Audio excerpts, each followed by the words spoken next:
Allez, bonjour à toutes et à tous les amis, j'espère que vous allez bien. Donc, comme toutes les semaines, on se retrouve pour préparer notre semaine de trading.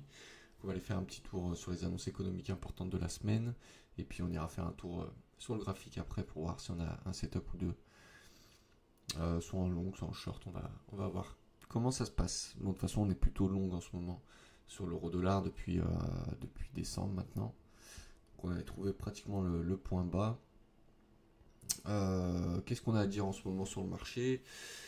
Que c'est un petit peu la guerre entre Powell et Trump. Powell en est même au stade qui c'est en train de, il y a des rumeurs là sur Twitter qu'on est en train de parler d'une démission de Jérôme Powell, donc le président de la Fed.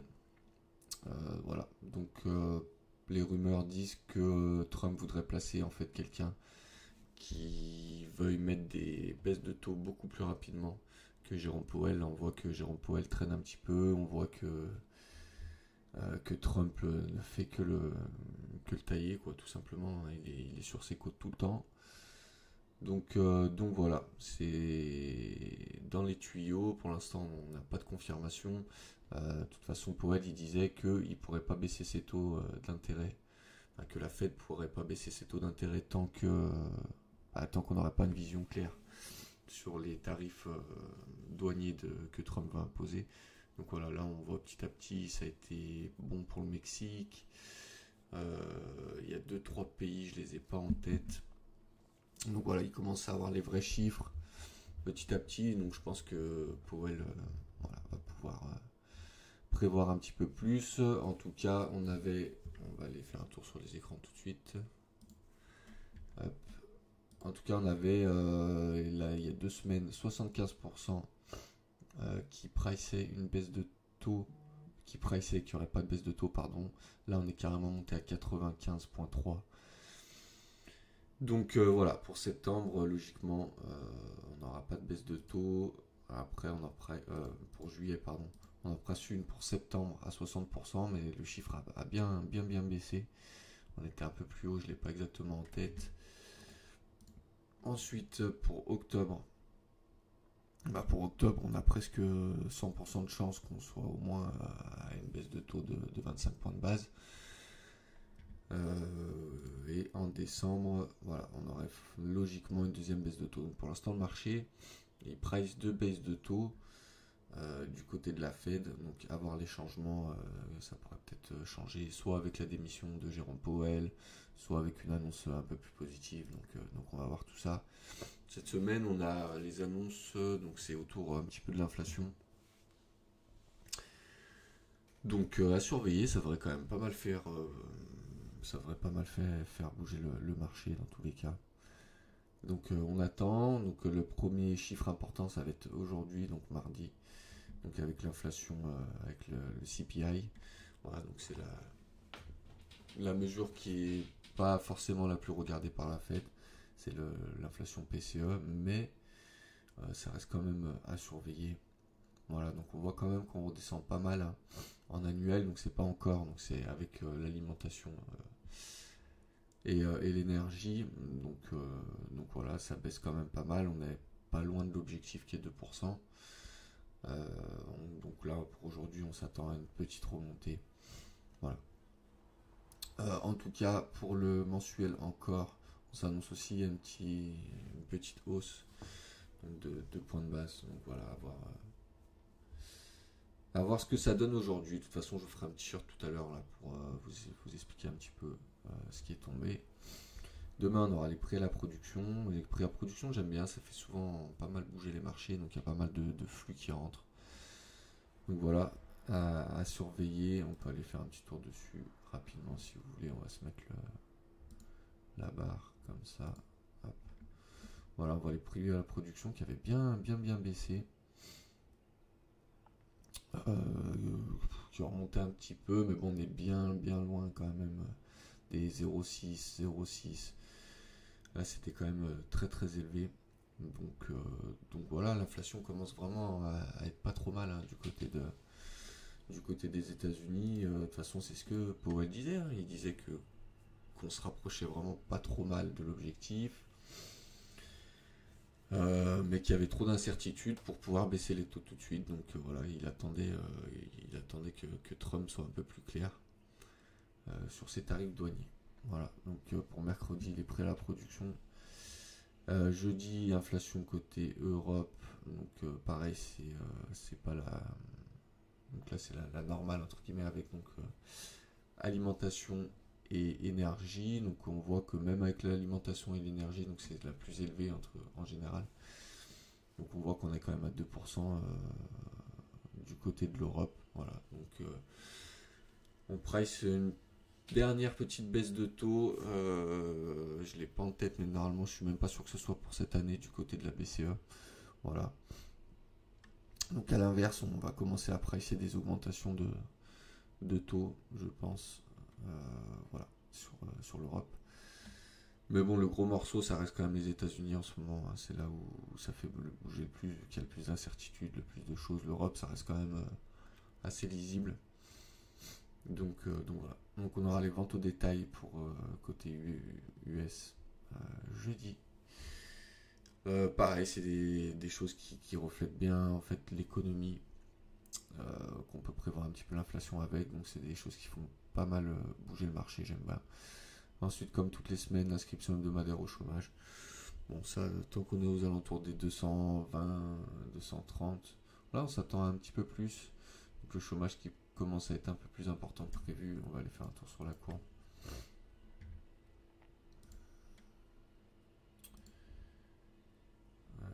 Tac. Ouais, non, on reste quand même pas mal dans la moyenne. Donc, ouais, non, pour l'instant, pas de grande surprise du côté des inscriptions hebdomadaires au chômage. L'indice manufacturier de la Fed de Philadelphie, c'est un petit peu comme un indice PMI. Indice PMI manufacturier. Donc voilà, pas super intéressant pour jeudi. Ce sera pas ce qu'on va regarder le plus en tout cas. Et on aura les ventes au détail. Ça c'est les ventes au détail principales, ventes au détail mensuelles, c'est un petit peu pareil. C'est juste ça prend pas en compte les mêmes choses. Mais voilà, sur le principe, ça reste un petit peu pareil. Voilà, les amis. Donc une semaine, il n'y a pas tant de chiffres que ça, mais c'est des chiffres importants. Donc ça va être sympa à surveiller. Voilà. Du côté de l'indicateur, pour voir où en sont les retail, on est toujours à 66% qui sont en short. Voilà, après ça peut changer assez rapidement. Il suffit qu'on ait une énorme bougie baissière et les gens ils switchent, ils repassent haussier. Donc c'est pas un indicateur magique. Attention. Moi, comme je disais, c'est plus un filtre négatif quand j'ai envie, par exemple, là, je me dis, ah, j'ai bien envie de shorter l'euro-dollar. Je vais ici, je vois 66% de shorter. Soit je mets une demi-position, soit je la mets pas du tout, soit j'attends plus de confirmation. Voilà, c'est plus un filtre négatif. Pour les baisses de taux, on a fait un petit tour ensemble. Je suis assez surpris que c'est autant bougé en 2 semaines. Voilà. Mais bon, pour l'instant, voilà, pas de baisse de taux pour juillet. On verra avec les chiffres un petit peu aujourd'hui, petit à petit, comment ça s'est passé. Ensuite, pour l'euro-dollar, donc là, on est en weekly. Donc on avait cassé notre gros range. Hein. C'était magnifique. Pour l'instant, on reste toujours haussier. La seule chose, c'est que je reste quand même prudent parce qu'on arrive quand même très très haut. Pour moi, le point haut après à laquelle où je prendrais même plus de longue, c'est vraiment les 1,24. J'attends vraiment les 1,24. En daily, pardon, on avait une autre belle montée. Je vous avais dit qu'on pourrait tenter un long ici. Alors je ne l'ai pas tenté parce que ça commençait vraiment à diverger en 4 heures, vous allez voir.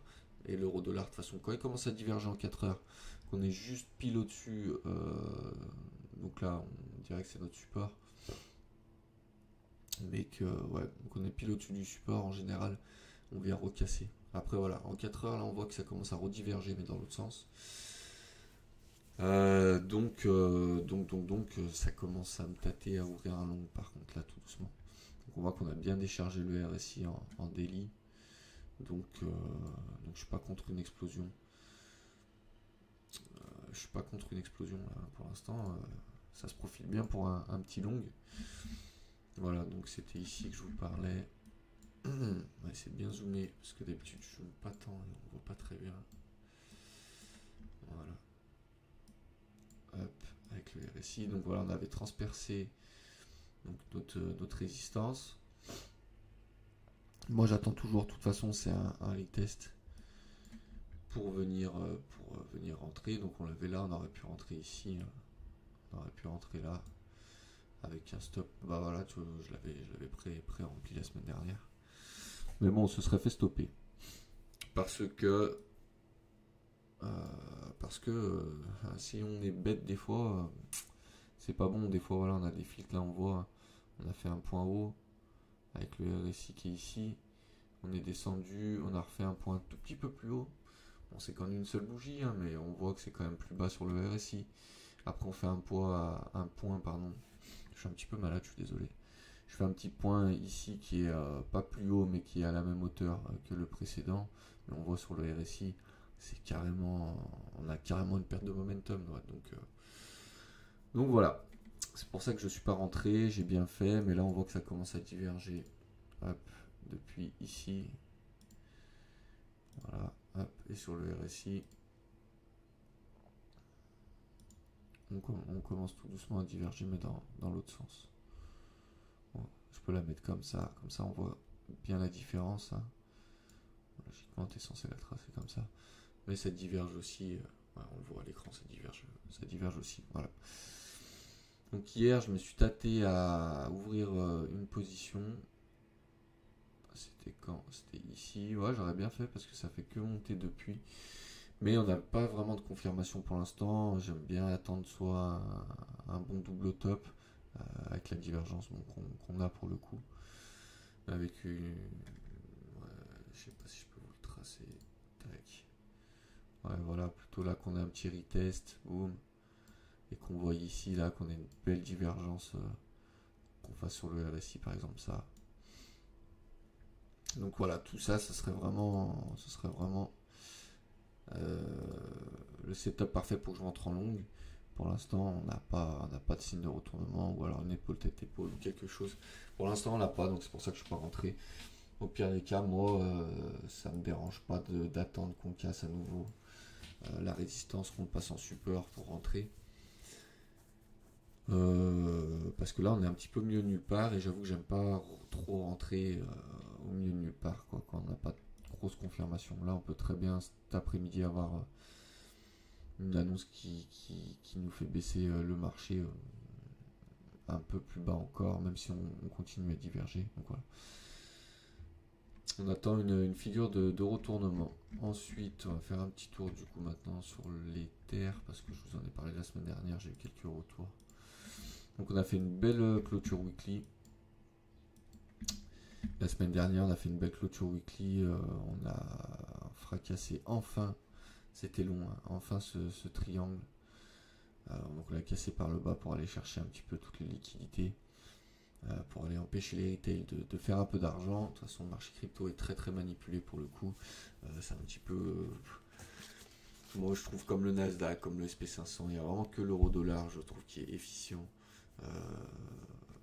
Donc c'est pour ça que j'aime vraiment le trader. Et après voilà, comme je vous ai expliqué la semaine dernière, l'euro-dollar, l'Ethereum, pardon, c'est grâce à lui que je suis rentré dans les marchés financiers. Je le tradais énormément au début. Donc voilà, j'ai toujours un œil dessus et je le connais bien pour le coup.